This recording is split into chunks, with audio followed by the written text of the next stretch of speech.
Hi, this is Esther Kane with SeniorSafetyAdvice.com, and today I'm going to talk about an article that I just wrote about isolation and loneliness. Now, which is very relevant these days with COVID, and here in the US it seems like COVID is going to be with us for quite a long time. So I wanted to initially start the article about, or focus the article really on how to help an elderly person, an older adult, to combat isolation. But as I was writing it, what really ended up happening was that I was coming up with thoughts and ideas and researching information on the topic.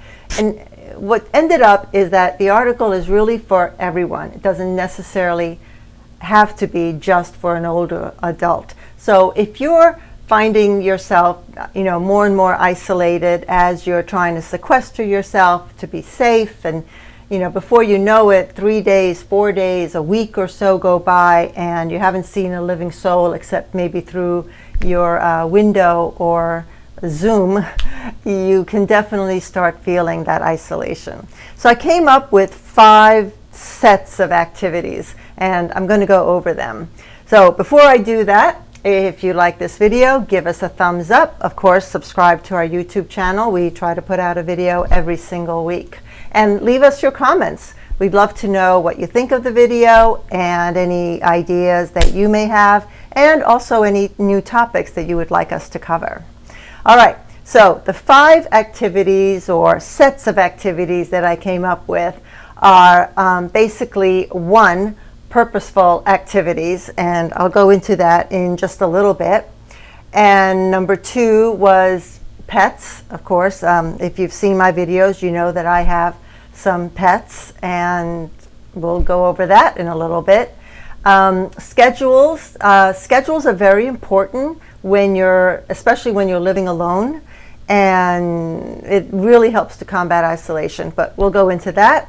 Video games, believe it or not, there are quite a few video games for older adults and really anyone of any age. And it's interesting because years ago, or maybe even a couple of decades ago, when video games first came out, a lot of adults were really against them. They didn't want to be wasting time on them. But the reality is video games are really quite amazing what they've come to be. Anyway, I'm off track. And number 5, the 5th one, is recognizing any issues that may actually be causing the isolation, because that doesn't necessarily have to be just because of COVID. All right, so what I wanted to say, and I said in the article, was a few years ago, my mom-in-law, who at that time was in her mid-90s, was living in a 55 plus community. She's still living there, actually. She has her own condo. She's completely independent. And she was playing bridge and attending social events at the clubhouse, going to ladies' lunches, and so on. So after a couple of years of doing this, she remarked to me that although she was busy, there was enough to do there, she felt that she was kind of whittling her time away. In other words, what she was doing was occupying her time, but it didn't make her feel purposeful, like she was doing something. And that is what prompted me to write about the first skill set, or the first set of activities, is doing something purposeful. And some of the things that all of us can do online, doesn't necessarily have to be one-on-one during COVID, but once COVID is over, let's hope it comes sometime soon, you can continue these with more one-on-one or even in group. So the kind of purposeful activities that I thought of, or that I was thinking of, were mentoring. There are so many skills that each of us have. You may not even realize you have them. It can be anything. You could be the best brownie baker in the neighborhood or the town. Maybe you know a second language. Maybe you know how to balance, your books. Maybe you're very skilled at math or science or English or sewing or, folding laundry, anything. There's so many life skills and academic skills that each of us have accumulated as we grow older. Musical instruments and singing and just so many skills. And mentoring a younger person is just a very fulfilling, wonderful activity that you can do, even online. Self-care. Too many older adults really kind of tend to ignore their personal health. So a purposeful activity of making yourself a priority is, I think, a wonderful way to spend your time. And it can be anything: Tai Chi, yoga, biking, walking, using a treadmill, using a stationary bike, strength training, whatever. It can be any of those things. And believe it or not, there are so many YouTube videos online and so many personal trainers that are working online. The only thing I would caution is to make sure to speak with your doctor. You can do that virtually before you begin any exercise regimen, because you want to know what your limitations are, and you do not want to injure yourself. That's not the point. All right, cooking for others. So many families are now struggling, because they're not working, because their jobs were closed down, whatever.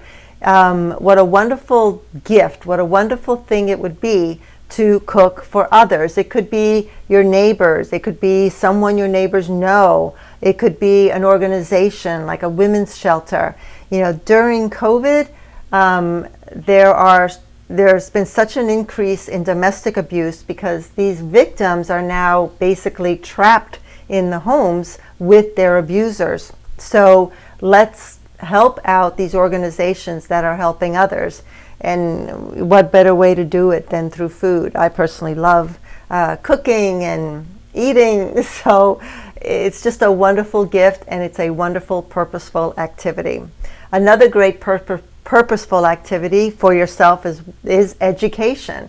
Now is a great time to learn, finally to learn that thing you always wanted to learn. Another language, a musical instrument. Yes, they have lessons online. My sister-in-law is taking dulcimer lessons online. I think that is just so cool.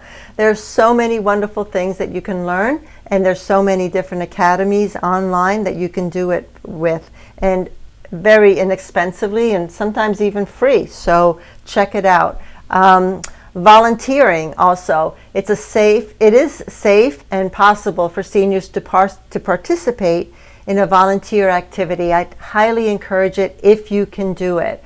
But I know that these days it's difficult because of COVID, and when you think of volunteering, you think of going somewhere and offering something, and you may be able to do that if you're in a small setting, you wear a mask, very limited, you stay, at least 6 feet apart. You can definitely do that. But there's a lot of virtual volunteers. I actually have a link on the website, which I'll put the link to the website in the description below. But I do have a link on the website to a list of virtual volunteers, organizations that you can join, and you can offer your help and your services. Another purposeful activity is donating your craft. My mother, when she was alive, she was a master knitter and crocheter. And it was wonderful to see her knitting and crocheting things like for hospitals, everything from baby caps to blankets, all kinds of things. And not just hospitals, but organizations, especially, shelters for women. They tend to bring their children. Those are wonderful places to make something and donate it to them. You can't get any more purposeful than that. And helping the helpless. If you're an animal lover like me, then donating your time and your energy to animal shelters. The beauty of animal shelters these days is that there's rarely any more than 1 or 2 people at the shelter at the time while you're taking care of the animals. So the chances of contracting and spreading COVID are very low.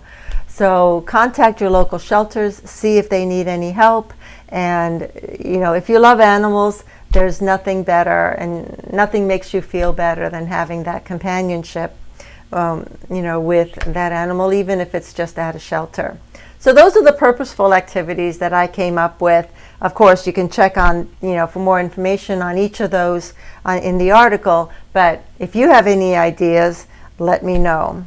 All right, so number 2, the other way to combat isolation and loneliness is to have a pet in your home, if you can tolerate it, if you're a pet type of person, which I don't know that many people who aren't, but it doesn't matter what kind of pet, fish, birds, dogs, cat, a monkey if you like, if it's legal. I don't know.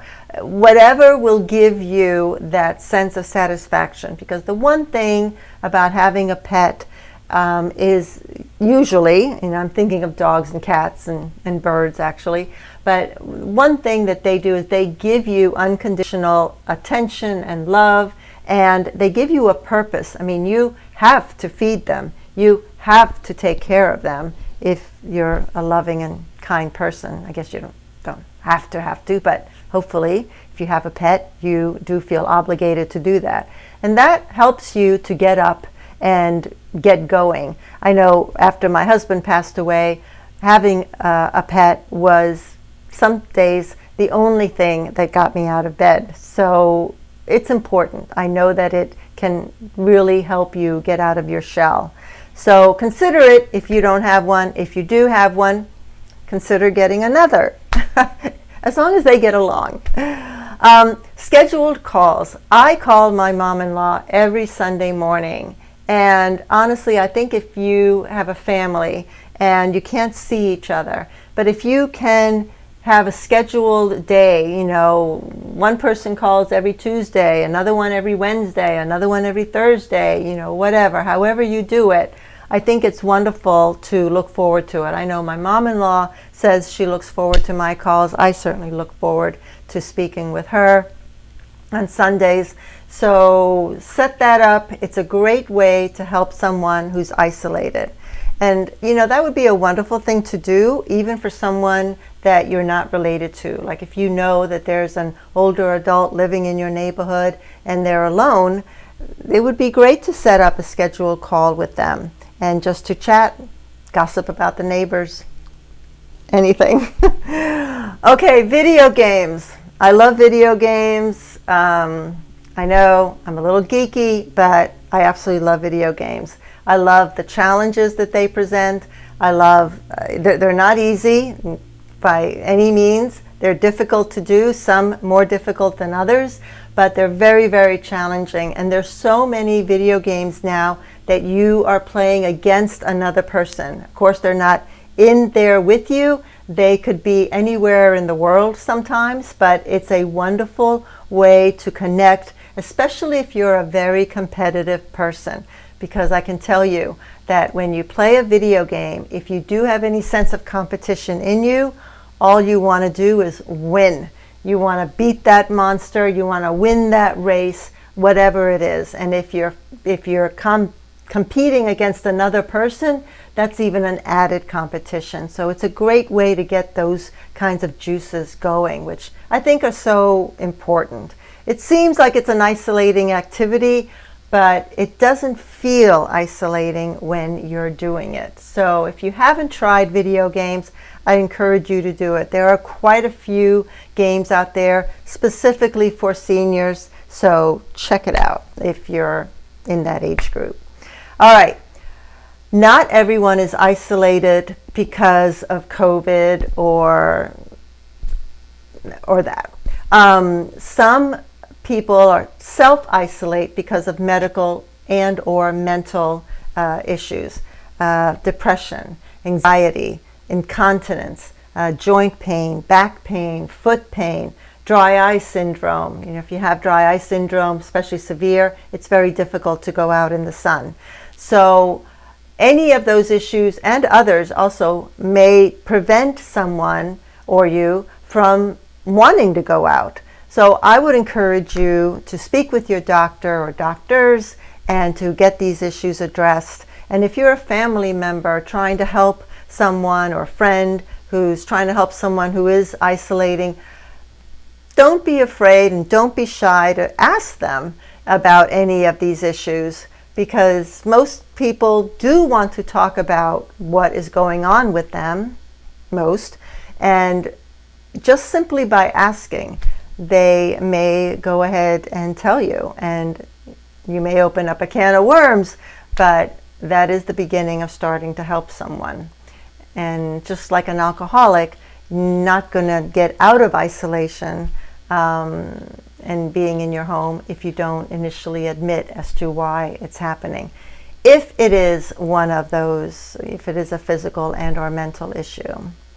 Well, those are my 5 ways to help combat isolation, and of course, which would help combat loneliness as well. So I hope you enjoyed them. I hope you found one of them, at least one of them, to help you or a loved one. But if you have any ideas of your own, feel free to leave us your comments. I would look forward to them, and I answer every single comment that comes through on our videos. And again, give us a like if you like this video, subscribe to our channel, and I guess I'll see you next time. Stay safe and take care. Bye.